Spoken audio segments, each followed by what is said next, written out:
Now, getting onto more serious matters, fighting between Ethiopian government forces and rebellious northern leaders is sparking renewed concern.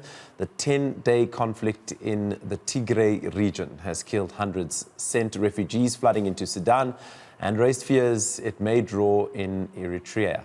It may also blemish the reputation of Prime Minister Abiy Ahmed, who won a Nobel Peace Prize for a 2018 peace pact with Eritrea and had won plaudits for opening up Ethiopia's economy. To chat about the latest developments there, we are joined by senior political analyst Menzi Ndlovhu. Menzi, thank you for your time and thank you for joining us on Weekend Dawn. The fears of civil war could be coming together in Ethiopia at the moment. Can it get that serious, considering that there's been at least 10 days of hard violence and people are fleeing their country? Yeah. So good morning to you and your viewers. At the moment, there is a slight possibility, but it's lower than most people would think. So far, the conflict has been restricted to the Tigray region, and a few pockets of fighting have occurred in Amara.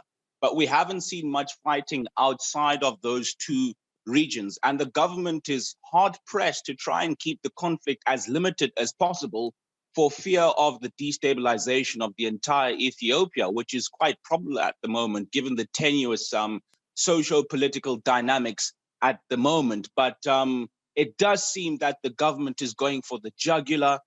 They've pushed back Tigray forces quite far or quite deep into the Tigray region from the Amara or from bordering areas with the Amara region. And it does seem that the government is trying to go for a decisive victory as swiftly as possible to prevent any potential spillover into the rest of Ethiopia. But I think a good point or something that is important to note for the viewers is that the TPLF, which is the federal government's current adversary in the ongoing conflict, is not just influential within the Tigray region. This is a power, or this is a party rather, that's been governing Ethiopia for the better part of the last 25, 30 years prior to Abiy Ahmed's takeover in 2018. So it is established, you could call allied elements throughout Ethiopia, in the neighboring Benishangul Gumuz region, in the neighboring Amara region, in the Somali region, which is close to Somalia, and within Oromia itself, where the capital Addis Ababa is located. So there are grave concerns that should the TPLF, or in the likely event that the TPLF is facing defeat, they could activate these cells to try and destabilize Ethiopia and make it as ungovernable as possible, activating or playing on the existing ethnic tensions. So to sum it up, at the moment, it seems unlikely that the country will descend into full-scale civil war, but it is not improbable. Now, let's talk about the African Union here. Should they be getting a lot more involved in order to bring some sort of stability or some sort of peace within the country before it starts escalating? Yeah. So the African Union is kind of egging the parties on towards some kind of peaceable solution, and they've offered made a few declarations or a few calls, trying to get the parties to go to the table. We saw a call made by the union last week, but that has been completely overlooked by the federal government, surprisingly, which is seemingly intent to depose and to expunge TPLF from the Tigray region, which basically it has described as a parasitic force within Ethiopian society. So at the moment, it does seem that African Union pressure is unlikely to have any influence in swaying the government from undertaking its campaign against the TPLF. We also saw a few calls for peace from the UK, from the US, and other countries that are known to have favorable relations with Ethiopia, and the federal government has rebuffed that. And more significantly, we actually saw Sudan, which is known as, or the current administration of Sudan, the administration of Prime Minister Abdallah Hamdok, is known to have good relations with Ethiopia and with both sides of the current conflict, with Hamdok having spent much of his life or a significant portion of his life in Ethiopia.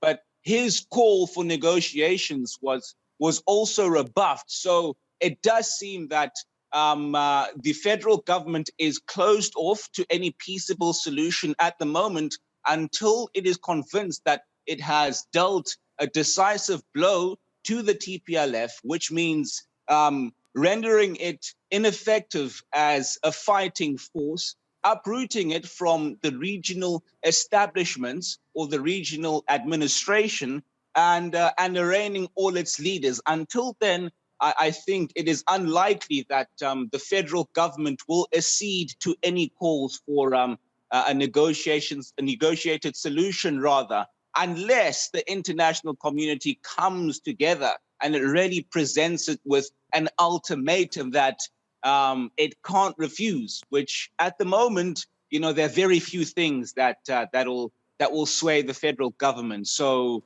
I'm afraid it seems that mediation and calls for peace won't work at the moment. Menzi, in your opinion, let's look at the Prime Minister's, let's look at his image. I mean, he won a Nobel Peace Prize for the Peace Pact, which he put together in 2018. Now, he's retaliating against the TPLF. Does this not contradict his image or taint his image now as somebody who brought about peace in that nation, and now he's the one ordering for some sort of retaliation to the TPLF? Geez, that's a very interesting philosophical question. So, in my opinion, I think Abiy Ahmed actually made a very genuine bid for peace. And he tried to pursue fundamental democratic reforms, allowing for militant groups, or political groups rather, that were outlawed in the former administration that was dominated by the TPLF to return to Ethiopia. And these are political groups from all ethnic groups across the country. He also tried to undertake democratic elections this year. They were scheduled to be held in August, but like in many other countries across the continent, they had to postpone the elections due to coronavirus concerns.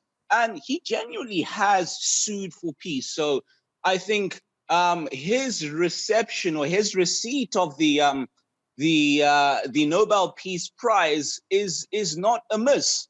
It's not amiss. And I think at the moment with the TPLF, he's gotten to a point where his attempts at getting the party to comply with the new Ethiopia that he envisages, his attempts to do that through discursive means are being rebuffed by the TPLF, which I think still has a hangover from its days in power.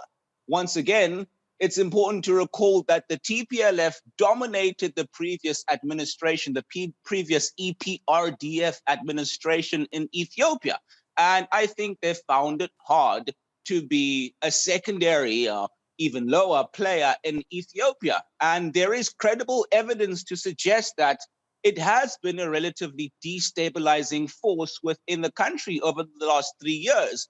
And so, I mean, from the perspective of Abiy Ahmed, what do you do when you have pursued a whole plethora of peaceable means to try and get your adversary to acquiesce with your reforms? You try to talk to them, you try to incorporate them in a new structure. You create an enabling environment, and they keep on rebuffing those attempts. And I guess he was left with very few other options but to undertake a campaign of this nature, which is sad and which is troubling, given the concerns over potential civil war and the concerns over spillover, the concerns over mass casualties. and the concerns over, an intractable conflict. But I think he's been put in between a rock and a hard place. And I guess in a situation like that, any decision ends up being contentious and potentially disastrous. So, yeah, the man of peace has been put in a position where war is the only, or is, I guess, yeah, you could say the most viable option, sadly. But again, he has tried, at least he is trying to make this war as short as possible, it seems, and trying to limit casualties and really, trying to uproot the TPLF as quickly as possible to ensure that, it is not the kind of war that everyone is fearing. All right, Menzi, that's all the time we have. We'll leave it right there. The Prime Minister there in Ethiopia caught in a rock and a hard place, according to Menzi Ndlovhu. He was chatting to us about the latest developments in Ethiopia and the Tigray conflict. He's a senior political and country risk analyst. Thank you once more for joining us, Menzi, on Weekend Dawn.